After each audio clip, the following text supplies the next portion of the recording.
Un drame est survenu dans la commune populaire de Yopougon, ce vendredi 24 juin 2022. Un jeune laveur auto est mort dans un puits, a-t-on appris de la police secours. Les populations de Yopougon et les collègues de la victime sont encore sous le choc suite à la mort de ce jeune laveur automobile qui a trouvé la mort dans une fosse située dans son lieu de travail.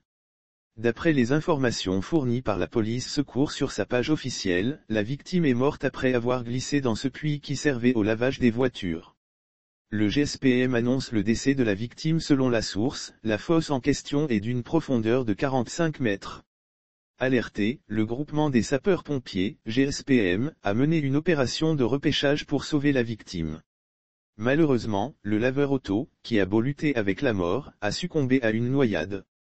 Lire aussi Côte d'Ivoire, un jeune laveur auto meurt au violon d'un commissariat de la Riviera, Angecaisse y ouvre une enquête. Un laveur auto meurt suite à une chute dans un puits de 45 mètres.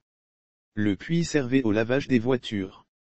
Opération de repêchage menée par GSPM, a publié Police Secours sur sa page Facebook, ajoutant que la mairie de la commune a pris des dispositions pour fermeture immédiate du lavage. Des populations dénoncent l'existence d'un puits en pleine ville. Il faut noter que l'information a suscité la réaction des internautes qui dénoncent l'existence d'un puits d'une telle profondeur dans une ville peuplée comme Abidjan. Je parie que ce puits présentait un grand danger depuis très longtemps sous les yeux de tout le monde, mais personne n'a jamais rien dénoncé. Il a fallu qu'il y ait mort d'homme pour réagir. Franchement, que les autorités ivoiriennes prennent un jour leurs responsabilités et réagissent à temps. Trop c'est trop, a écrit une internaute sous la publication. C'est le puits qui doit être fermé et exiger au propriétaire un conduit d'eau moderne pour le lavage et non fermer son activité.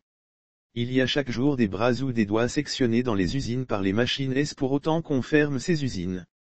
Très souvent les gens sont trop dans le sensationnel. Le pauvre jeune débrouillard est décédé, cherchez comment son employeur va verser un dédommagement à la famille du défunt, plutôt que de venir faire une fermeture du local, a écrit une autre citoyenne du net.